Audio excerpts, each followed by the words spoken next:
नमस्कार जोहार, मैं पायल त्रिवेदी और आप देख रहे हैं न्यूज झारखंड। समय हो चला है झारखंड की तमाम बड़ी खबरों को जानने का और उनसे अपडेट होने का। तो चलिए जानते हैं झारखंड की तमाम बड़ी खबरों को फटाफट अंदाज में। इससे पहले अगर आपने हमारे चैनल को लाइक नहीं किया है, सब्सक्राइब नहीं किया है, तो हमारे चैनल को लाइक कर दीजिए, सब्सक्राइब कर दीजिए, साथ ही बेल आइकन को प्रेस कर दीजिए ताकि चैनल से जुड़ी तमाम अपडेट आपको मिलती रहे। और चलिए शुरू करते हैं आज की महत्वपूर्ण और पहली बड़ी खबर से। रांची जमशेदपुर में भूकंप, 5 सेकंड तक हिली धरती, खूंटी रहा सेंटर, 50 किलोमीटर के दायरे तक असर, रिक्टर स्केल पर 3.6 रही तीव्रता। झारखंड में आज शनिवार को भूकंप के झटके महसूस किए गए। झटका सुबह 9:20 में आया। इस दौरान 5 सेकंड तक धरती हिली। रिक्टर स्केल पर इसकी तीव्रता 3.6 रही। भूकंप का केंद्र खूंटी था। इसकी गहराई धरती से 5 किलोमीटर नीचे थी। हालांकि तीव्रता कम होने की वजह से किसी तरह के नुकसान की खबर नहीं है। मौसम वैज्ञानिक अभिषेक आनंद ने बताया कि भूकंप का असर केंद्र से 50 से 60 किलोमीटर के दायरे में देखने को मिला है, जिस वजह से खूंटी के अलावा रांची, पूर्वी सिंहभूम, पश्चिमी सिंहभूम के इलाके में लोगों को भी इसका एहसास हुआ है। मौसम विभाग और स्थानीय जिला से मिली रिपोर्ट के मुताबिक चक्रधरपुर और जमशेदपुर में इसका असर दिखा। खरसावा में भी भूकंप की तीव्रता महसूस की गई है। इन जगहों के साथ साथ चाईबासा में भूकंप के झटके महसूस किए गए। भूकंप जिस समय आया उस समय अधिकांश लोग अपने अपने काम में व्यस्त थे। जिन जगहों पर लोगों को झटके महसूस हुए हैं वहां लोग घरों से बाहर निकले। पश्चिमी सिंहभूम के शिव मंदिर में तोड़फोड़, नीलकंठ मंदिर का शिवलिंग हुआ खंडित, लोगों में भारी आक्रोश, विरोध में जैतगढ़ बंद। पश्चिमी सिंहभूम जिले के जैतगढ़ क्षेत्र के मोची साही स्थित प्राचीन नीलकंठ शिव मंदिर के शिवलिंग को किसी अज्ञात शरारती तत्वों ने तोड़ दिया। स्थानीय लोगों में इस बात की जानकारी होने के बाद काफी आक्रोश है। घटना के विरोध में लोगों ने आज जैतगढ़ बाजार बंद रखा है। इसके साथ ही मुख्य सड़क को भी जाम कर दिया गया है।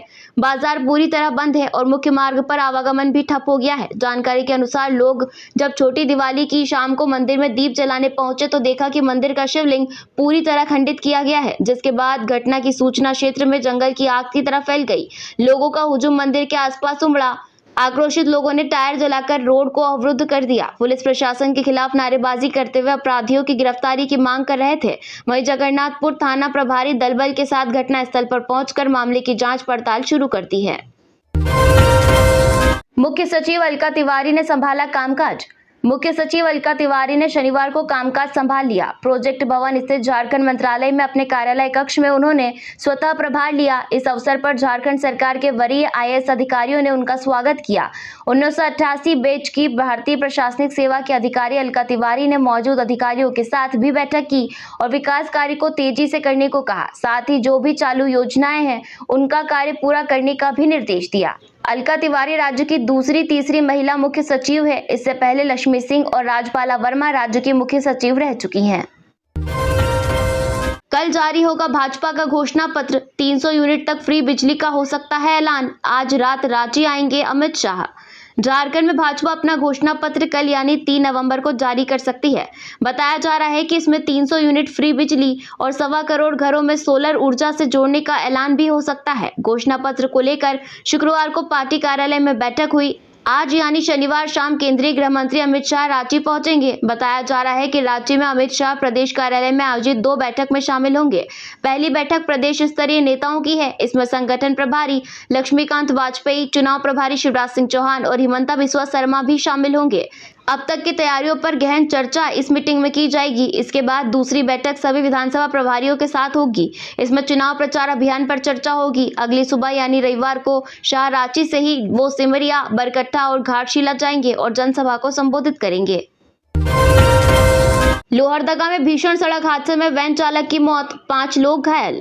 लोहरदगा जिले के भंडेरा थाना क्षेत्र के भंडेरा लोहरदगा मुख्य मार्ग पर आज सड़क दुर्घटना में एक चालक की मौत हो गई।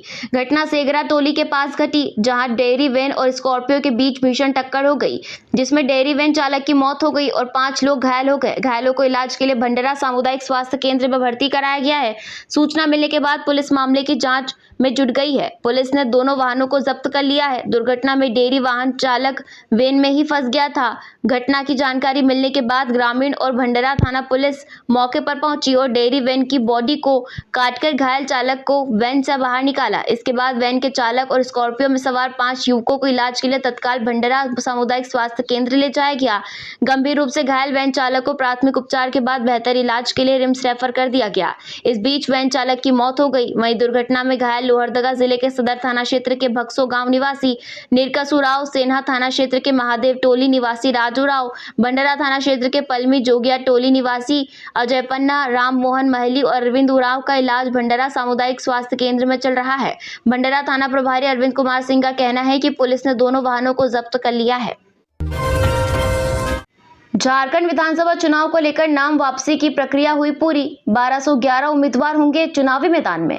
झारखंड में पहले और दूसरे चरण के विधानसभा चुनाव को लेकर नाम वापसी की प्रक्रिया शुक्रवार को पूरी हो गई। दूसरे चरण के चुनाव को लेकर नामांकन वापसी के अंतिम दिन कुल 32 प्रत्याशियों ने अपनी उम्मीदवारी वापस ले ली है। इसके साथ ही राज्य में कुल 81 विधानसभा सीटों पर होने वाले चुनाव के लिए अब कुल 1211 उम्मीदवार चुनावी मैदान में हैं। राज्य के 81 विधानसभा क्षेत्रों में सबसे ज्यादा प्रत्याशी के मामले में जमशेदपुर पश्चिम नंबर 1 है। यहाँ से सरयू राय व बन्ना गुप्ता प्रत्याशी है। पूर्वी सिंहभूम के जमशेदपुर पश्चिम सीट से सर्वाधिक 28 प्रत्याशी मैदान में हैं, जबकि देवघर में सबसे कम महज 7 प्रत्याशी अपनी किस्मत आजमा रहे हैं। सर्वाधिक प्रत्याशी वाले सीटों के क्रम की बात करें तो दूसरे नंबर पर रांची के हटिया से 27, रामगढ़ के बड़का गांव से 26 व जमशेदपुर पूर्वी एवं गिरिडीह के धनवार से 24 प्रत्याशी चुनाव लड़ रहे हैं। वहीं सबसे कम प्रत्याशी वाले सीटों में देवघर के बाद पश्चिमी सिंहभूम के जगन्नाथपुर, बोकारो के चंदन कियारी एवं गिरिडीह के जमुआ 8 प्रत्याशी अपनी किस्मत आजमा रहे हैं। उसके बाद लातेहार के मणिका, धनबाद के सिंदरी व निरसा, पाकुड़ के लिट्टीपाड़ा, सरायकेला खरसावा के खरसावा सीट व साहेबगंज के बरहेट से 9 प्रत्याशी चुनावी मैदान में हैं। छठ पूजा के बाद झारखंड में बढ़ेगी ठंड। 10 डिग्री तक पहुंचेगा रात का तापमान। 3 से 6 नवंबर तक छाए रहेंगे बादल। झारखंड में ठंड का असर धीरे धीरे होने लगा है। तूफान दाना की वजह से दीपावली के पहले हुई बारिश के बाद तापमान में गिरावट आई थी। इसके 3 दिनों तक स्थिति सामान्य रही। अब नवंबर की शुरुआत से ही रात का पारा गिरने लगा है। अगले 3-4 दिनों तक तापमान में 3 से 4 डिग्री की गिरावट होगी। इसका असर छठ पूजा में भी दिखेगा। हल्की ठंड का एहसास होगा। छठ के बाद तापमान में गिरावट आने की संभावना है। नवंबर के अंत तक पारा गिरकर 10 डिग्री सेल्सियस तक पहुंच सकता है। इससे जोरदार ठंड का एहसास होगा। इधर अभी ही रात का तापमान लगभग 17 डिग्री सेल्सियस पहुंच गया है। इसका असर शाम ढलते ढलते ही दिखने लग रहा है। शहर के विभिन्न क्षेत्रों सहित आसपास में घना कोहरा छा जा रहा है। रात में हाईवे पर धुंध की वजह से विजिबिलिटी कम हो जा रही है। इससे वाहन सवारों को काफी परेशानियों का सामना करना पड़ रहा है। अगले 7 दिनों तक सुबह और शाम में कोहरा छाया रहेगा। 1-2 दिन बादल छाने की भी संभावना है, हालांकि बारिश नहीं होगी। 61 छठ घाट पर बनेंगे चेंजिंग रूम। छठ महापर्व पर रांची नगर निगम क्षेत्र के विभिन्न इलाके में 72 छठी असर तालाब, नदी और जलाशयों में से 61 में चेंजिंग रूम बनाए जाएंगे। यह सुविधा स्थायी तौर पर छठ पर अर्घ्य अर्पित करने तालाब, नदी व जलाशय पहुंचने व्रतियों विशेषकर महिलाओं के लिए बहाल की जाएगी। रांची नगर निगम के अपर प्रशासक संजय कुमार ने शुक्रवार को कार्यालय कक्ष में स्वच्छता शाखा के कर्मियों के साथ महापर्व छठ पर व्रतियों के लिए बुनियादी सुविधा बहाल करने की समीक्षा की। कहा कि गहरे जलस्तर वाले 25 तालाब में नेट के बैरिकेटिंग होगी। व्रतियों व श्रद्धालुओं के लिए गहरे जलस्तर में नहीं उतरने के लिए बांस, बल्ली से घेराबंदी व सूचना पट्ट लगाया जाएगा। वहीं 14 अर्घ्य स्थल पर गोताखोर संसाधन व टीम के साथ मुस्तैद रहेंगे। विद्युत शाखा को भी सभी चिन्हित घाट व संपर्क पथ में पर्याप्त रोशनी रखने का निर्देश दिया गया है। कोल्हान में आज से स्टार प्रचारकों का जमावड़ा। कल्पना सोरेन सरायकेला में भरेगी हुंकार। कल अमित शाह की जनसभा। कोल्हान में विधानसभा चुनाव अभियान रविवार को जोर पकड़ेगा। केंद्रीय गृह मंत्री सह भाजपा के वरीय नेता अमित शाह धाल भूमगढ़ से झारखंड में चुनावी सभा की शुरुआत करेंगे। अमित शाह शनिवार रात रांची पहुंच जाएंगे। रविवार को पहले हाफ में उनकी सभा होगी। यह सभा बहरागोड़ा घाटशिला के बॉर्डर एरिया में होगी, जिसमें भाजपा के दोनों विधानसभा के प्रत्याशी जुटेंगे। रविवार को जमशेदपुर पूर्वी में कांग्रेस प्रत्याशी के समर्थन में झामुमो की स्टार प्रचारक कल्पना सोरेन और बिहार से निर्दलीय सांसद पप्पू यादव रोड शो करेंगे। सोमवार को पीएम नरेंद्र मोदी चाईबासा में चुनावी सभा को संबोधित करेंगे, जिसके बाद राजनीतिक तापमान तेजी के साथ बढ़ेगा। शनिवार को कल्पना सोरेन सरायकेला में गणेश महाली के लिए और रविवार को करनडीह में पोटका से झामुमो प्रत्याशी गणेश महली के लिए वोट मांगेगी। छठ पर्व के बाद कोल्हान में झामुमो के कार्यकारी अध्यक्ष सह राज्य के मुख्यमंत्री हेमंत सोरेन कई सभाओं को संबोधित करेंगे। अपराधियों ने मिनी हाइवा में लगाई आग, जांच में जुटी पुलिस। पलामू जिले के दंगवार ओपी क्षेत्र के डुमरहाथा गांव में अपराधियों ने मिनी हाइवा में आग लगा दी, जिसके बाद गांव में दहशत का माहौल बन गया है। घटना देर रात की बताई जा रही है। मिली जानकारी के अनुसार अपराधियों द्वारा इस घटना को अंजाम मनोज सिंह के होटल के समीप दी गई और यह हाइवा मनोज सिंह के बताई जा रही है। वहीं घटना की सूचना मिलते ही हुसैनाबाद एसडीपीओ एस मोहम्मद याकूब शनिवार की सुबह घटना स्थल पर पहुंचकर मामले की जांच करा रहे हैं। यह आगजनी किस वजह से की गई है, अपराधियों द्वारा पूर्व में कोई धमकी मिली थी, इसको लेकर पुलिस अपने स्तर से जांच कर रही है। आग लगी में मिनी हाइवा पूरी तरह जल गया है। वहीं पुलिस आसपास के लोगों से भी पूछताछ कर रही है। वहीं लोगों ने बताया कि उक्त हाइवा डुमरहाथा गांव के मनोज सिंह ने पिछले 6 महीने पूर्व में लिया था, जो क्रशर प्लांट से गिट्टी छरी ढोने में होता था। अक्सर वाहन मनोज सिंह के होटल के पास खड़ी रहती थी। झारखंड ऊर्जा विभाग के खाते से 107 करोड़ रुपए का फर्जी ट्रांसफर मामला, 900 बैंक खातों में ट्रांसफर हुए थे रुपए। झारखंड सरकार के पर्यटन विभाग और ऊर्जा उत्पादन निगम लिमिटेड के खातों से 107 करोड़ रुपए के फर्जी निकासी का मामला सामने आया है। इस मामले को लेकर झारखंड सीआईडी में मामला दर्ज किया गया है। इस केस में तत्कालीन डीजीपी अनुराग गुप्ता के निर्देश पर टीम का गठन किया गया था। जांच में खुलासा हुआ है कि 107 करोड़ रुपए की फर्जी निकासी करने के बाद आरोपियों के द्वारा पश्चिम बंगाल में अलग अलग 900 बैंक खातों में इसे ट्रांसफर किया गया था। इस मामले में अब तक कुल 6 लोगों को गिरफ्तार किया गया है और 1.23 करोड़ रुपया नकद बरामद किया गया है। हेमंत सोरेन ने केंद्र सरकार से 1,36,000 करोड़ की मांग की, कहा झारखंडियों के विकास के लिए अत्यंत आवश्यक। गृह मंत्री अमित शाह झारखंड आ रहे हैं। वहीं प्रधानमंत्री नरेंद्र मोदी भी 4 नवंबर को यहां आ रहे हैं। इस संबंध में झारखंड के मुख्यमंत्री हेमंत सोरेन ने अपने सोशल मीडिया हैंडल में एक पोस्ट साझा किया। मुख्यमंत्री ने एक्स पर कहा कि आज गृह मंत्री, कल प्रधानमंत्री झारखंड आ रहे हैं। मैं पुनः उनसे करबद्ध प्रार्थना करता हूं कि हम झारखंडियों का बकाया 1,36,000 करोड़ रुपए हमें लौटा दें। झारखंड एवं झारखंडियों के विकास के लिए यह राशि अत्यंत आवश्यक है। मैं भाजपा के साथियों, खासकर सांसदों से भी अपील करूंगा कि वे हम झारखंडियों के इस बकाये को दिलाने में हमारी मदद करें। 5 साल में 7 साल बढ़े हेमंत सोरेन, गलत हलफनामे पर भी नहीं रद्द होगा नामांकन, कमेटी की सिफारिश अभी पेंडिंग। झारखंड के मुख्यमंत्री हेमंत सोरेन की उम्र 5 साल में 7 साल बढ़ गई है। यह कारनामा उनके चुनावी हलफनामे में हुआ है। इस पर विपक्षी दल, खासकर भाजपा, हमलावर है। झामुमो के कार्यकारी अध्यक्ष हेमंत सोरेन ने 24 अक्टूबर को बरहेट विधानसभा सीट से नामांकन किया था। उसमें दी गई जानकारी पिछले विधानसभा चुनाव यानी 2019 से थोड़ी अलग है। उस वक्त उनकी उम्र 42 साल बताई गई थी, जबकि 2024 में दायर हलफनामे में 49 साल है। इस पर भाजपा हमलावर है तो जेएमएम ने भी पलटवार किया है। दरअसल वोटर अपने उम्मीदवार को सही जान सके, इसके लिए चुनाव आयोग ने प्रत्याशियों के लिए हलफनामा दाखिल करना अनिवार्य बनाया। लेकिन क्या इन हलफनामों के कोई मायने हैं? अगर कोई गलत हलफनामा दाखिल करे तो उसका क्या बिगड़ेगा? हेमंत सोरेन विवाद पर झारखंड के मुख्य निर्वाचन पदाधिकारी के रवि कुमार ने कहा कि यह मामला इलेक्शन पिटीशन का है, मैं टिप्पणी नहीं कर सकता। झारखंड प्रशासनिक सेवा के 953 पदाधिकारियों की वरीयता सूची जारी। झारखंड प्रशासनिक सेवा के 953 पदाधिकारियों की औपबंधिक वरीयता सूची को जारी कर दिया गया है। इनमें जेपीएससी से अनुशंसित पदाधिकारियों को बाहर रखा गया है। बिहार पुनर्गठन अधिनियम 2000 के अधीन अंतिम संवर्ग विभाजन के बाद पारस्परिक एवं एकल ट्रांसफर के संबंध में झारखंड आए पदाधिकारियों का वरीयता सूची जारी की गई है। दरअसल झारखंड हाईकोर्ट के निर्देश के बाद बिहार से झारखंड आए पदाधिकारियों का नए सिरे से वरीयता सूची जारी करनी है, जिसमें वे अपने कैडर में सबसे नीचे रहेंगे। ऐसे में वरीयता सूची में नीचे होने से उनका एक तरह से डिमोशन होगा।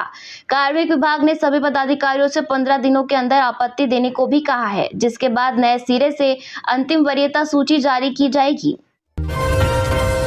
मैथन टोल प्लाजा के पास खड़ी ट्रक में लगी आग, ट्रक में लदे थे पुराने टायर। निरसा से बंगाल जा रही थी ट्रक, चालक खलासी हुए फरार। धनबाद के निरसा राष्ट्रीय राजमार्ग मैथन ओपी क्षेत्र के टोल प्लाजा के समीप एक खड़ी ट्रक में अचानक भीषण आग लग गई। देखते ही देखते आग की लपटें उठने लगी। इसके कारण आसपास अफरा तफरी मच गई। प्रत्यक्षदर्शियों का कहना है कि ट्रक निरसा की ओर से आ रही थी, जिसे पश्चिम बंगाल जाना था। ट्रक चालक गाड़ी को मैथन टोल प्लाजा के समीप खड़ा किया था। आग को देखते हुए स्थानीय लोगों ने इसकी सूचना पुलिस को दी। पुलिस ने मैथन के अग्निशमन विभाग से संपर्क किया और तुरंत अग्निशमन विभाग की दस्ता घटनास्थल पर पहुंची और आग बुझाने में जुट गई। बताया जा रहा है कि उक्त ट्रक में पुराने टायर लोड थे, जिस कारण आग और भी तेजी से फैलने लगी। मैथन अग्निशमन दस्ता और सीआईएसएफ के जवानों ने मोर्चा संभाला, जिसके बाद आग पर काबू पाया जा सका। ट्रक का चालक और खलासी दोनों फरार बताए जा रहे हैं। शिवपूजन मेहता ने बीजेपी पर चुनाव आयोग का ऐप हैक करने का आरोप लगाया। हुसैनाबाद विधानसभा क्षेत्र से पूर्व विधायक व बसपा प्रत्याशी कुशवाहा शिवपूजन मेहता इन दिनों चुनावी रणनीति में काफी सक्रिय दिख रहे हैं। उन्होंने भाजपा पर एक बड़ा आरोप लगाया है। शिवपूजन मेहता ने भाजपा पर चुनाव आयोग के ऐप को हैक करने का आरोप लगाया है। उन्होंने प्रेस कॉन्फ्रेंस कर मीडिया के सामने सबूत भी पेश किए हैं। उन्होंने कहा कि चुनाव आयोग ने निर्देश दिया था कि किसी भी पार्टी के कार्यक्रम के लिए 7 दिन पहले अनुमति लेने का प्रावधान है, लेकिन हुसैनाबाद अनुमंडल का मुख्य मैदान भाजपा ने 30 अक्टूबर को ही 9, 10, 11 नवंबर के लिए बुक कर लिया है, जिसके कारण बाकी दलों की सभा करने की अनुमति नहीं मिल रही है। शिवपूजन मेहता ने कहा कि 1 नवंबर की तिथि में यह ऐप 7 नवंबर तक ही खुला है, लेकिन भाजपा के लिए यह ऐप 7 नवंबर से आगे की तिथि के लिए ही कैसे खुला? यह घटना लोकतंत्र पर आघात के समान है। यह घटना निष्पक्ष चुनाव व्यवस्था पर सवाल खड़ा करती है। यह बसपा या शिवपूजन मेहता की लड़ाई नहीं है, बल्कि हुसैनाबाद विधानसभा क्षेत्र में चुनाव लड़ने वालों के साथ विश्वासघात है। हेमंत सरकार ने केंद्र सरकार से मिलने वाली मदद को अपने अहंकार के चलते ठुकरा दिया। बाबूलाल मरांडी। बीजेपी प्रदेश अध्यक्ष और पूर्व मुख्यमंत्री बाबूलाल मरांडी ने एक बार फिर राज्य सरकार को घेरा है। उन्होंने अपने सोशल मीडिया हैंडल एक्स पर पोस्ट साझा कर कहा कि केंद्र सरकार ने राज्य सरकार को 1000 करोड़ रुपए वित्तीय सहायता का प्रस्ताव भेजा था, लेकिन राज्य सरकार ने इस योजना में कोई रुचि नहीं दिखाई। इस प्रस्ताव से झारखंड के 10,000 युवाओं को नौकरी मिलने वाली थी, लेकिन कहीं इसका श्रेय केंद्र की मोदी सरकार को न चला जाए, इसलिए नौकरियों और राज्य की प्रगति को दांव पर लगा दिया। इतना ही नहीं, 5 सालों में ऐसी सैकड़ों स्कीमें हैं जिसमें हेमंत सोरेन सरकार ने केंद्र सरकार से मिलने वाली मदद को अपने अहंकार के चलते ठुकरा दिया। बाबूलाल मरांडी ने एक्स पर पोस्ट कर लिखा कि झारखंड के अनुपम प्राकृतिक सौंदर्यता को विश्व पटल पर प्रस्तुत करने और पर्यटन क्षेत्रों को विकसित कर लाखों रोजगार सृजित करने के लिए केंद्र सरकार ने 1000 करोड़ रुपए की वित्तीय सहायता का प्रस्ताव राज्य सरकार को भेजा था, लेकिन दुर्भावना से ग्रसित हेमंत सोरेन ने इस प्रस्ताव के लिए कोई योजना भेजने में रुचि नहीं दिखाई। गढ़वा के भंडरिया में तालाब में डूबने से हाथी के बच्चे की मौत। गढ़वा जिले के भंडरिया थाने के चापलसी गांव में शनिवार को एक तालाब में हाथी का बच्चा मृत पाया गया। ग्रामीणों ने सुबह तालाब में हाथी के मृत बच्चे को देखने के बाद वन विभाग के अधिकारियों को सूचना दी। सूचना पर गढ़वा दक्षिणी के डीएफओ बेनी अब्राहम गांव में पहुंचे। उन्होंने ग्रामीणों से घटना की जानकारी ली। उम्मीद की जा रही है कि हाथी का बच्चा तालाब में नहाने गया होगा। इसी क्रम में वह दलदल में फंस गया, बाहर नहीं निकल सका, धीरे धीरे पानी में डूब गया और उसकी मौत हो गई। हाथी के शव से दुर्गंध आ रहा था, इसलिए समझा जा रहा है कि उसकी मौत 2-3 दिन पहले हो गई है। दुर्गंध आने के बाद ही ग्रामीणों को जानकारी मिली। पोस्टमार्टम के बाद वन विभाग के कर्मचारियों ने हाथी के बच्चे को मिट्टी खोदकर दफना दिया। अजय नाथ शाहदेव के चुनाव प्रचार में उतरी उनकी पत्नी अरुंधति शाहदेव। बैठक कर चुनाव जीताने की अपील की। कांग्रेस प्रत्याशी अजय नाथ शाहदेव की पत्नी अरुंधति शाहदेव भी अब चुनाव प्रचार में उतर चुकी है। अरुंधति शाहदेव ने कल कड्डरू इलाके में अनेक स्थानों पर बैठक कर अपने पति अजय नाथ शाहदेव को जिताने की अपील की। अरुंधति शाहदेव ने कहा कि अजय नाथ शाहदेव न सिर्फ योग्य उम्मीदवार है, बल्कि वे पिछले कई वर्षों से लगातार जनसेवा में निस्वार्थ भाव में लगे हुए हैं। वे लोगों के सुख दुख में हमेशा खड़े रहते हैं। हटिया विधानसभा के शहर व गाँव दोनों ही जगह के लोग उन्हें काफी पसंद और स्नेह करते हैं। हटिया विधानसभा क्षेत्र की समस्याओं के समाधान के लिए जनता इस बार एकजुट होकर कांग्रेस के पक्ष में मतदान करे और अजय नाथ शाहदेव को जिताएं। एनआईए के महिला अधिकारी को भी नहीं बख्शा, मोबाइल छीनकर स्नैचर फरार। रांची में एनआईए की महिला कर्मी से एक महिला स्नैचर मोबाइल झपटकर फरार हो गई। मामला 29 अक्टूबर का है। दरअसल एनआईए अधिकारी गीता यादव बिरसा चौक स्थित बीच बाजार से गुजर रही थी। उसी वक्त महिला स्नैचर मोबाइल छीनकर फरार हो गई, जिसे पुलिस नहीं पकड़ पाई। गीता यादव ने जगन्नाथपुर थाने में प्राथमिकी दर्ज कराई है। अब तक स्नैचर के बारे में कोई जानकारी नहीं मिल पाई है। गीता देवी धुरवा स्थित एनआईए ऑफिस में कार्यरत है। उनका कहना है कि कई केस रिकॉर्ड उनके मोबाइल में है। स्नैचर इसका गलत इस्तेमाल कर सकता है। भाकपा माले ने जारी किया घोषणा पत्र, इन मुख्य बिंदुओं पर दिया जोर। भाकपा माले ने शुक्रवार को धनबाद में प्रेस वार्ता आयोजित की। इसमें उन्होंने झारखंड विधानसभा चुनाव के लिए पार्टी का घोषणा पत्र जारी किया। इस घोषणा पत्र में विकास, स्थानीयता, रोजगार, शिक्षा, स्वास्थ्य और पर्यावरण संरक्षण पर जोर दिया गया है। झारखंड को कॉर्पोरेट नहीं बनने देंगे। स्थानीयता और रोजगार झारखंडियों का मूल अधिकार। शिक्षा, स्वास्थ्य और खेलकूद में बजट बढ़ाना, जल, जंगल और जमीन की सुरक्षा। इसके साथ ही पार्टी की पोलिट ब्यूरो सदस्य आनंद महतो ने कहा कि भाकपा माले ने कभी जनता के हितों के साथ समझौता नहीं किया। उन्होंने भाजपा पर झारखंडियों के अधिकारों को अडानी के हाथों सौंपने का आरोप लगाया। साथ ही कहा कि झारखंडियों के अधिकारों को बीजेपी ने ईडी, सीबीआई के जाल में बंधक बनाया है। तो ये थी झारखंड की आज की टॉप बड़ी खबरें। ऐसी ही झारखंड की टॉप बड़ी खबरें और छोटी खबरें जानने के लिए हमारे चैनल न्यूज झारखंड को सब्सक्राइब करें और बेल आइकन को प्रेस करें। धन्यवाद।